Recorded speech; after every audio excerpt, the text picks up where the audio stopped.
Hello there and welcome to the podcast. I am so glad you're here because you are in for a special treat today. I have the incredible Annie F. Downs on the podcast today. Annie, thank you so much for being here. I'm so happy to be with you, Amanda. I'm really looking forward to this. I have been counting down the minutes, ever since we met in Nashville. Yes, And I was just like, the audacity I have, I just walk up to you and say I hi. loved it. And I was like, hold on. I have a book of hers on my shelf. Like it was such a Yeah. fun moment. And I just really appreciate how approachable you are and how much fun we had just having that quick Yes, conversation. I agree. I did not plan going to that conference to walk away with new friends, but you and Jasmine Sweet, I both walked away. I was like, oh, that's two people that I like am really going to enjoy keeping up with. So I'm glad to get to talk to you. Agreed, Jasmine. I've got to get her on the podcast too. She She's is just a brilliant. treat.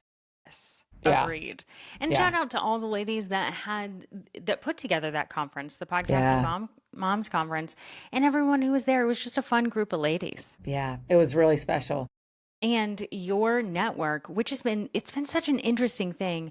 I had never thought about a podcast network until I Yeah. was at that event and learned about what you all do. So it's just a really cool thing that you're doing and you're putting people together. And I'm just so grateful.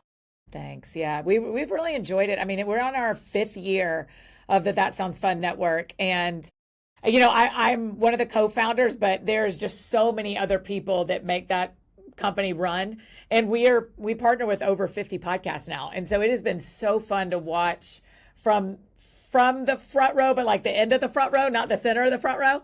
That's So I'm great. like at the end of the front row and just seeing what happens when, a company like that makes space for people to make the thing they want to make and help them provide for their families and themselves. And it feels like a real special thing to be a part of.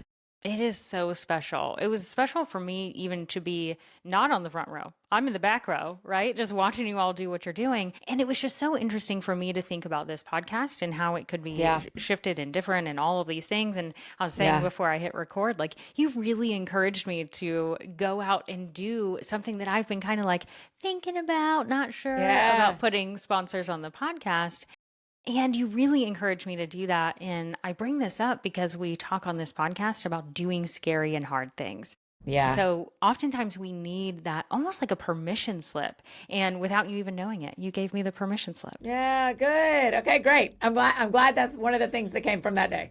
Yeah, so many great things. Well, as we're going to talk about doing the hard things, and you've done a lot of hard things, but you've done a lot of really cool things. So, for someone maybe who hasn't heard your name or doesn't Yeah. have your books on the shelf like I do, can you give a little bit of an intro about who you are and what you do? Sure. Yes, I'm Annie F. Downs all over the place because there's another Annie Downs in Australia who makes quilting patterns. And so we try to keep the Annie F everywhere to separate us. You're right. There's about three main things I do besides co-owning the podcast network with my business partner, Kelly Haywood. I am an author. I've written books. My first book came out in 2012, and I have 14 books out, I think. Three of them are for kids, two are devotionals, a couple of Bible studies, and then some nonfiction chapter books. I'm also a speaker. I travel and do conferences, events, churches on Sunday mornings, kind of whatever people have. I'm going on tour this fall with a Christian group named Cain. It's a brother and two sisters. And so that'll be a new thing. It's like 40 cities in 10 weeks, which is crazy. Wow. And then I host three different podcasts. I host That Sounds Fun, our flagship for the network, and also the kind of the thing I'm probably most known for. There's a couple of books that people recognize me for, but probably That Sounds Fun, the podcast, is what I'm most known for. And then we have a podcast for kids called the Mini BFF podcast.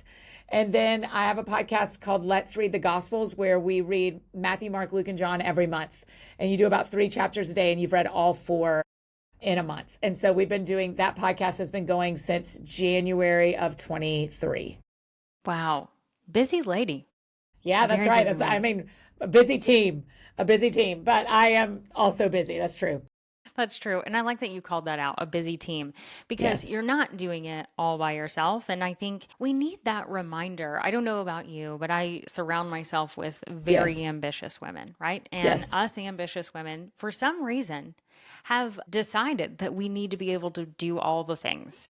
and somehow like live in that world. And I think it's so important for us to talk about on the podcast and everywhere else. It's like we have support in all different Yes. ways. And honestly, ambition without a team is limiting your work. Ooh. If you are just very ambitious and you're working 12 hours a day, 6 to 7 days a week, you actually are doing far less than you could do if you worked 5 days a week and had 2 employees. And so there is a way better life and actually a way more successful. If success is putting things out into the world, you can be way more successful with teammates than you can with hours. Well, that's a great reframe. I'm going to hold on to that one, Annie. I feel like that was what I needed to hear today. It's a whole other game once you've got some other people working alongside you on the projects that matter most. Right. Because I mean, there's different qualities that they bring to the team. There's Yes. obviously different energy levels. And when Yes. you can double the amount of energy that you're having, you can And put more expertise, into- right? Like, I mean, we have gotten, now I have been doing this full time since April 1st of 2012. So I'm on year 13. But Congrats. now, thank you. Now in year 13, we really have the system built where I don't do anything that someone else could do. I only do what I am uniquely gifted to do. We pay people, I pay people, my team gets paid, and we pay partners to do everything else. So the reason I can sit with you right now is because everyone else is doing the parts that they can do. They can't do this part. They can't write the books. They can't have my face. They can't tell you what's in my brain. They can't record the podcast episodes. Right. So because I have a team around me handling the rest of the job, I am able to do what only I can do. That is such a great perspective and reminder because I mean, I've probably said thank you like 13 times since we got on this call because I know how busy you are, right? And I was like, thank you so much for keeping this. And it's because I have had, let's say, bigger names, like that sort of thing. Like you are a very busy person that has a lot of things and people trying to get your time. And so I've had those experiences where the podcast interview gets pushed back or canceled or whatever. Yeah. And I'm so grateful anytime, no matter who it is on the podcast, because it's giving time. And time Yes. is the most precious resource and someone to It's give the it only to thing me. we cannot make. Right. We can make everything we eat. We can make money. We can make relationship. I mean, we can Right. make just about everything else. We cannot make time. Right. And so it's so precious and I really appreciate it. But you just said it. It's because you have other people doing other things. That's exactly right. So I'm not checking my email right now. Right. I'm not uploading podcast right now. I'm not, I mean, Right. as we were getting on, my COO brought me a book plate to sign because someone requested an autograph in a book. She brought it to me. I did the part only I can do, signed my name. She will take it back, put it in an envelope, and mail it where it's going. So because of that, I can be with you because I only had to do the part that only I can do. Gosh. Okay. Hashtag goals over here. Okay, let me tell you how I learned it though, Amanda. I Okay. learned it because when I moved to Nashville, there weren't a lot of, I moved here in 2008. There were not a lot of authors and businesswomen here doing things like this. There were tons of businesswomen in the music industry or tons of music women or businesswomen in medical, but there weren't a lot of people doing what you and I do. So I was watching country music artists and I was watching them and all they were doing was writing songs and singing songs. And I was like, wait, who is booking your travel? They pay Right. somebody. Who is handling this for you? They pay somebody. Who designed that graphic you posted? They pay somebody. And they were like, the goal is to, the way you actually grow the company is that the founder, the face of the company, has to do what only they can do. So I learned it from watching Lady A. Right. I mean, and what a beautiful thing that you identified it, which is a gift in and of itself. And then you were like, okay, how do I implement this? So now I'm curious. So let's rewind the tapes back 13 years ago or whenever you had this aha moment. How did you go from, I know that this is the path that I need to take, Yes. but maybe you didn't have the money to hire the person or you didn't, Yes. whatever that you didn't have enough of. Yes. So I started with interns from local colleges. And so they're free if they get college credit. So Right. if they are working in an arena that is part of what you do. So if you need a marketing intern, if you need a video intern, if you need, because we have Christian colleges here in Nashville, there are a couple of majors that are about art and faith. And so that fits in right with what I do. And so that was an easy to get interns that way. So I started that way. But I'll tell you, Amanda, I mean, when my fourth book came out, so I was 5 years in, I was applying for a job at the parent teacher store because I wanted to pay an assistant. Wow. And so instead of me working 12 hours, I wanted to work a work day and work a side job on the weekends that paid a person to help me in this job. Because I still recognized that there was no world where I was going to get enough complete by myself. So, virtual assistants are not crazy expensive. You don't need a person full time. You don't need to pay somebody 40 hours a week when you're starting. Even if you get somebody 5 hours a week who just handles your email, or 10 hours a week that for you, Amanda, would handle your email and uploading the podcast and writing the description and those kind of things. It really frees you up to make more, so you make more money. That's the problem. Is a lot of my friends think, well, I don't have enough money to hire an assistant. And the problem is you actually need to make some sacrifices so you get the assistant so that you can make the thing that makes more money. Right.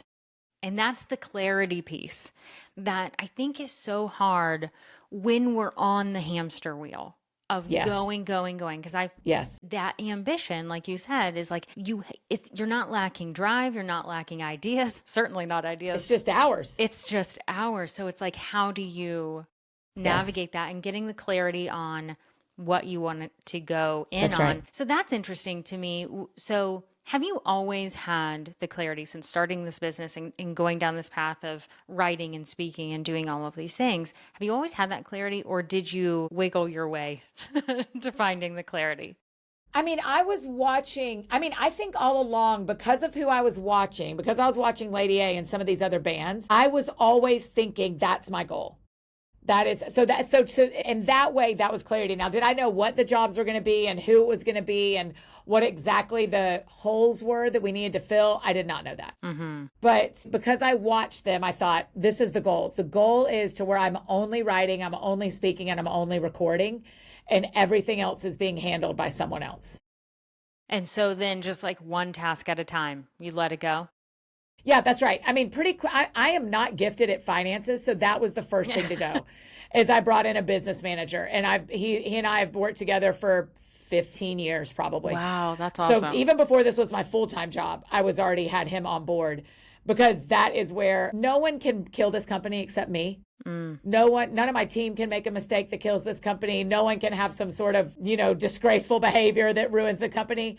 No one can bankrupt us, but I can do all three of those things. Oof. And in fact, Amanda, this is probably more information you want, but there are actually 3 people that are kind of like a silent board that we don't do anything. We don't meet, we don't do anything. Okay. If the company needs to be closed and I refuse to close it, they can close it.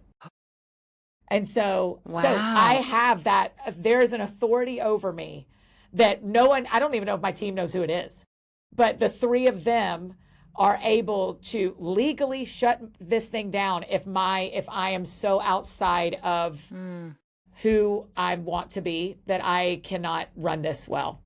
Wow. So I always I got things off my plate, like a business manager to help me with money because I knew I could mess that up. And then the next person was so with those kind of things, Amanda, a business manager, I don't write them a check, they get a %. And so whatever I bring in, I don't even know. I mean, I know what they take, but I don't even know. I never see that money and then have to send it back out. Right. And the same with the speaking agent. The speaking agent was next because a speaking agent also takes a %, but they're also putting me on the road. Right. And so the more I work with the speaking agent, the more I'm out on the road, the more money I'm making, even though they're taking a part of it. I love this. People watching the video can see. I'm taking notes crazily over here. Because it's so smart to think that, because what you just identified is like, these people make money when you're making money. Yes. So they want me to succeed. Yeah. They do not. Same with a literary agent, a speaking agent, a business manager, a manager. Nobody makes money if you don't. You don't pay any of them. If a literary agent told you to pay them, they lied. Literary agents should not be taking any money up front. They should all make percentages. Right. And so they all want you to succeed because they have no income if you don't do the thing that you want to do. Right. It makes a whole lot of sense. And everyone wins. because of Everybody that. wins. That's right. Everyone And wins. it is absolutely worth your 10%, your 5%, Sure. your 15%, because they are able to help you in ways that you don't know what to do, especially Right. with a literary agent, with a contract, with the things you're agreeing to, worth the money. Same thing with speaking. I mean, the more I Yes. do it, the more, I mean, that is the one that I'm going to be making some emails about real Yes. quick Yes. because I got burned recently with a speaking engagement. And I was like, whoop, No. here's the, Amanda needs a speaking agent or What something. happened? Well, I mean, it's not a fun You story. don't have to. Not a fun story. But basically, I was asked to speak and then it wasn't promoted at all. And so I had to do all the work to go in the background and see what the heck is going on because I have it on my calendar and the event is not even being promoted and I'm not being promoted and none of this is happening and I had already provided stuff. And so I basically had to put my big girl panties on and say, remove me from this event, which was a very difficult thing because Yeah, of course. I mean, I was excited for the opportunity and all of these Yeah. things, but they were not fulfilling. And I was like, I don't think I should be And in you had to charge be of the this. bad guy. Yeah. Yeah. And you shouldn't be. You don't, I mean, we've had that. My speaking agent has an agreement with every event that they have to pay half up front. And there have been times where where he doesn't let me get on a plane, where he's like, hey, you don't have to go this weekend. I can't let you go this weekend because they haven't kept their part of the contract. And then they still have to pay, Right. but I don't go. And so, but I'm not a part of any of that, right? Like, I don't know Right. any of that's happening until he says, hey, by the way, you may not be going on Friday. Just want to put in the back of your head that we've called and we've emailed and we haven't heard back. And Right. they've promoted you on the stage and on the thing, but they have not done the part of their contract they said they do. And so I think 2 times in 15 years, I think I'm at Right. like in the 400s of speaking events. And 2 times I have not gone. Right. Well, I took it as like, at least I learned on a smaller scale. Listen. And it opened my eyes, and now I'm Right. hearing this twice, so it's clear that it's a message I'm supposed to be receiving of, Yep. I don't need to be in charge of this That's anymore. right. That's right. Because it's too easy to fall through the cracks. That's right. Because Now, I'm the doing thing that all the other happens, things. the thing I do want to tell you, we're just having a personal conversation Yeah, in front this of is all great. your listeners. Do not expect a speaking agent to bring you speaking events. That is Sure. not their job. Right. Their job is to traffic the speaking events that come to your site and come through you to them.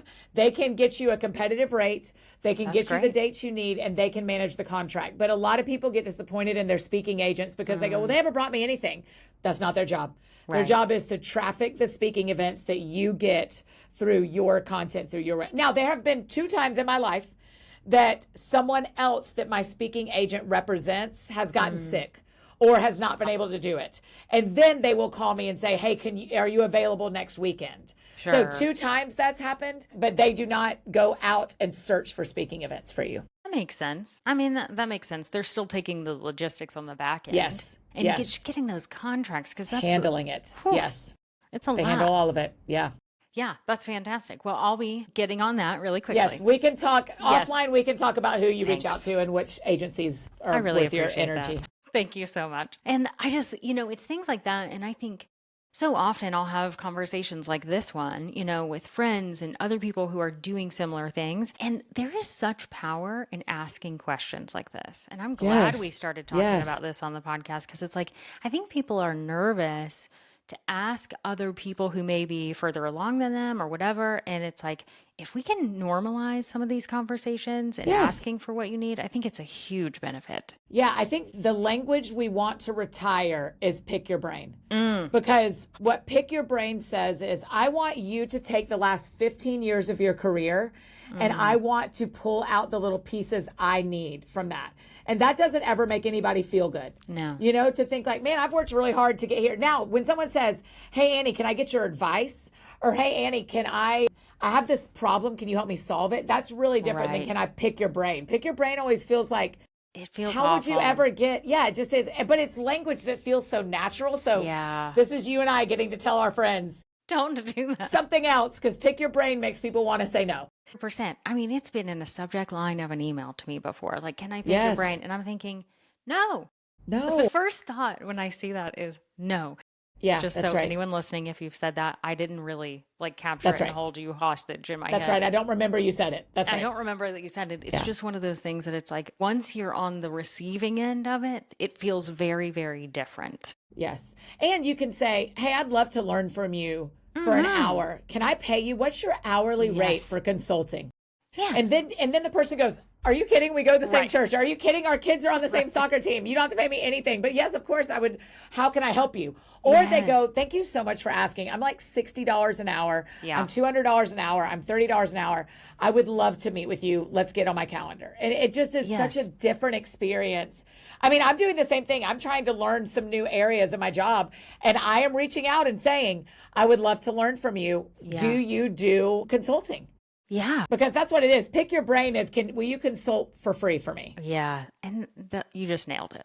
That's exactly what it is, especially someone on where that's their job. Like people Yes. pay me to pick my brain all the Yes. time. Like that is Yes. what part of my job is. And so Yes. it's not fair for those people who pay me that someone else can come in and be like, I'm just going to take some of this Yeah, that's right. information That's right. and not value it in the same way. Yes. Yes. So interesting. Well, you have done so much in your life, and we've talked about like your zone of genius. You didn't use those words, but like staying in your sweet spot, all of that. And I really enjoy hearing from people like how they're wired. And so one of the Yeah. things I know that you love so much, which I'm excited to talk about, is Enneagram. So Yes. how has knowing Enneagram, Myers-Briggs, human design, all Yeah. those that come in, I just know you like Enneagram. How has that influenced how you approach maybe goals and pursuing them? Yeah. I think one of the important things about any tools that you mentioned is that they keep their right spot in our brains. They're a tool and they are helpful. So one of the things we do here at work is we do working genius. Yes. So we know everybody's working genius and we know exactly what meetings who needs to be in. Love it. And so that's one tool we use. We use Enneagram. We use DISC Yes. assessment Love that as one. well. It's to kind of help our business coach, particularly That Sounds Fun Network. Our business coach really thrives and knows DISC really deeply. And so he's able to go like, hey, the reason this isn't working is because she's a high D and she's a high S and they don't speak the same language. So Right. any of these tools are really helpful. I particularly have been mostly changed by the Enneagram. That's the one that has been a tool that's really mattered to me. I relate most closely to an Enneagram 7. I have a lot of Enneagram 8 tendencies. 7s are the life of the party. 7s are fun. That sounds fun. Yeah, 7s are, and kind of their core motivation is I don't want to be in pain. Just get me out of pain in any way. And so a lot of my behaviors look more like an 8. An 8 is a driver, a boss, I don't have to be in control, but I don't want you to control me kind of vibe. My working personality looks like an 8. My motivations are like a 7. I'm far more concerned about not being in pain.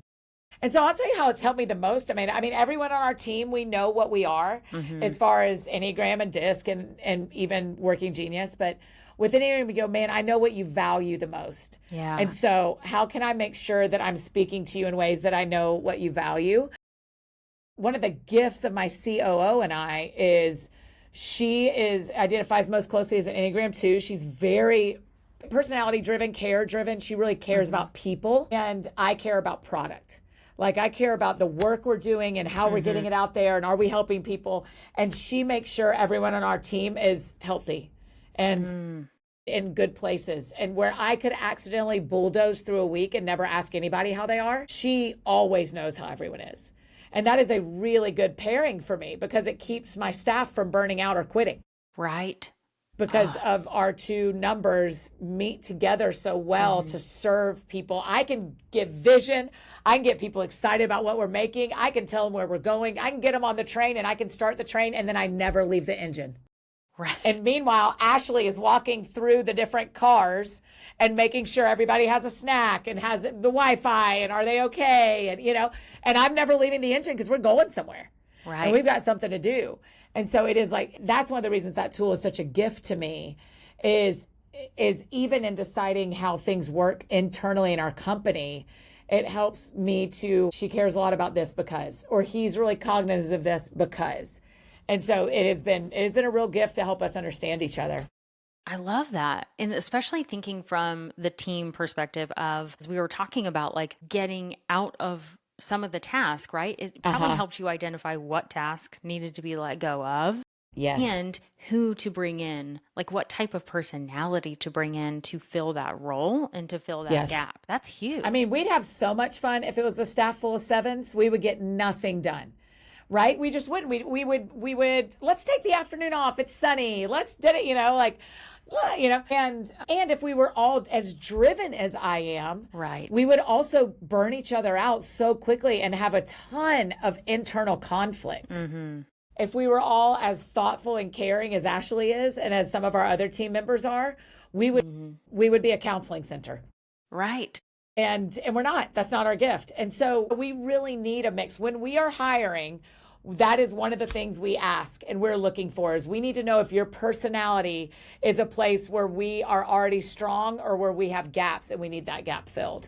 I love that. And I really want to bring it back to something that you said is looking at these things as tools, because that is something that I've realized. And I told you before we hit record, I'm doing all this research on personality assessments and how it impacts with accountability. Yes. How we hold ourselves accountable and what type of external accountability is helpful for different people. Yes. And it's been interesting because I'm doing this research. So I'm talking to everyone I know about personality stuff. And some people really gravitate towards it and are like, I resonate with, or I am A. And I've heard you talk about that a little bit of like, I'm not A7. I resonate with 7 tendencies, which I think is beautiful. And some people really gravitate towards one thing or another. And some people are like, do not put me in a box. Right. With any label on it. And those people are Enneagram 4s. Right? And no. You're right. Some people really don't like that they are considered one of 9 types or one of 6 working genius or a Myers-Briggs type. Yeah, they don't want to be like anybody else. Right. And so I think sometimes we can have these feelings of like, it's kind of an all or nothing, where I like that idea of saying, this is a tool in your toolbox. And guess what? All the bullet points on this list may not resonate with you, but 3 of them might be dead on. Yes. And that's what to hold on to. And that's what you take to your counselor, to your therapist, to your pastor, your mentor, to whoever you talk to and go, hey, I recognize I got really mad when I read this list. Can we talk about why I got mad when I read this list? No matter what the tool is that you're using. Right. The thing to pay attention to is what makes you go, that's not me. Ooh. Don't do that. And then you go, oh, I should probably pay attention because someone else I didn't get mad about any other list. So it's worth paying attention to. And the big goal, Amanda, what you're saying to all of our friends listening, the big goal is the more self-aware you are in your job, the more you lead well in your job. And so whatever tools we can do that get us self-aware, we should do. Right. Because that is going to help us lead, whether we're leading podcast listeners or a staff, or even leading through what we're writing or leading from a stage. Because you know this profoundly. Speaking on a stage is a 45-minute job that actually is a day and a half of a job, because you're traveling there. You have to talk to people backstage. You have to connect with the people who brought you in. You're probably going to be signing books afterwards. Like, the speaking is usually the shortest part of that job. Right. And so you've got to be more than talented. You've got to be self-aware. Talent is only going to take you so far if you're not self-aware and showing a good version of yourself and being a healthy person backstage and off stage. Right. And I've heard a lot of people talk about this, because once you start speaking or doing things, you meet a whole bunch of other speakers and authors and all of that. And it's like the amount of time you have to be on, and that can drain a lot of people. I'm fortunate. I feel like you're the same, of like, I can talk to anybody all day. Like I feel like I can keep on keeping on for quite some time. I'm very extroverted. Yeah. Yeah, same here. And so it feels really good. But at some point, you do have to be self-aware, because sometimes you can say something that would offend someone, and you have to navigate that pretty well, or whatever the case is. So that self-awareness piece is so huge, no matter what we're doing. Yeah, that's exactly right. It just is, whatever tools you need to get as self-aware as you can, use those tools. If there's ones you don't like, don't use them. No big deal. Right. Nobody cares. Pick the tools that will help you be self-aware so that you are the best version of yourself for everyone who interacts with you. I love that. So well said. I couldn't have said it better myself, that's for sure. I love it. And so when it comes to accountability, I'm curious, and I just like to ask people that are willing to share, at what point do you realize, and this could be something that falls into your personality, or it could just be anything, being self-aware of, we can hold ourselves accountable to a lot, but at some situations, it's very helpful to have external accountability, whether it's biz Yes. besties, friends, therapists, coaches, mentors. How have you recognized where that line is for you? Amanda, I wish Ashley was in here with us only because Ashley would tell you I'm probably the most externally accountable person you know. I mean, and she's always like, you have more voices. So for me, the realization is we have you talked about us being busy. I do work every day of those. I work Monday through Friday. And there are a lot of people who receive the work that we do. And I don't want, and we can watch all around us, people who do work, particularly in the faith space, that they lose everything because of their behavior. They lose their influence, they lose their job, they lose respect, they lose their name and what's attached to their name. And I'm just unwilling. Because the other thing that happens, Amanda, is when the leader falls, 5 years later, the leader might have a comeback and everyone who worked for that leader is still suffering somewhere. And they're still paying for counseling and they don't get to have a comeback. They just lost their job because their leader lost their job. And I'm just unwilling, Amanda. I'm unwilling for that to happen to my team. And so I have a lot of external accountability. Like I told you, my business manager sees all my money. I don't spend a penny that someone else doesn't see. Just about everyone on my team has access to my Amazon account because they need to order stuff for the office. Right. So I can't order a book or a movie or an album that I don't have to think, are you fine that someone else sees you buying this? I'm also not married yet, right? So I don't have internal in my house accountability like a lot of people do. So when it comes to even like Oreos, I don't bring Oreos in my house if I don't tell my mentor. And here's why. Are Oreos bad? No, they're totally fine. Food is not bad. But I know myself, and if I start getting secretive about the food I'm bringing into my house, then that is just the first little yes that will lead to bigger yeses that I don't want to have to get to. I don't want to have big secret life. And so I'll say to my mentor, hey, Nancy, I just got Oreos because they were on sale. It's no big deal. Nothing's wrong. She's like, okay, thanks for telling me. I mean, it is so casual at this point. But I have a mentor. I see her once a month. I have a counselor. I see her once a month. I have a business coach. We see him once a month. Ashley and I are both in that meeting. My COO and I are both.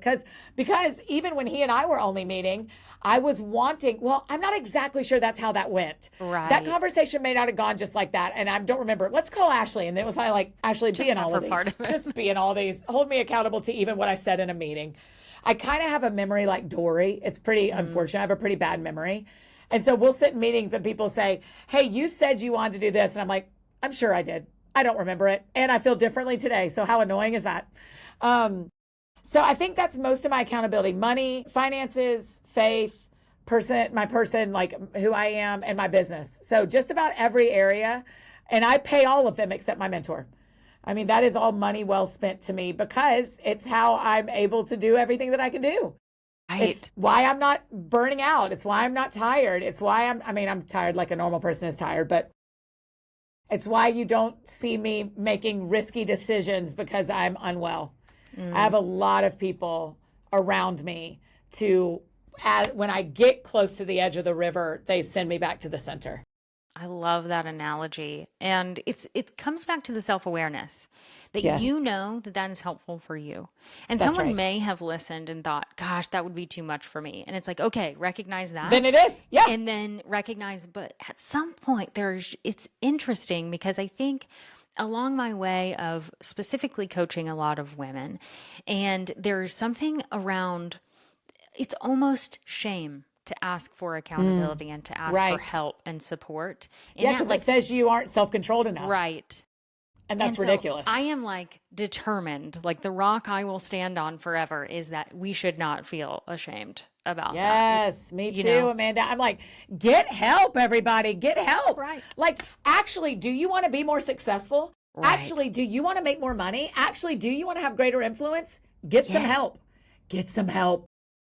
Yes, in whatever area it is. It's like you Yes. have to do that. Like I'm sitting here Yes. writing notes because I'm going to get help doing things that I don't need to be doing anymore. Yes. And I'm so fortunate that I get to come alongside so many of my clients' pursuits and see them flourish because Yes, they and were you tell them finally this. brave enough to say, Amanda, I would like you to check on me Yes. once a week. That's right. That's exactly right. I mean, I don't go to a gym. I work out at my house, but I have a coach through the Right. Faster Way program, and I text her. And everywhere in my life that I want to be successful and healthy, I do not do it alone.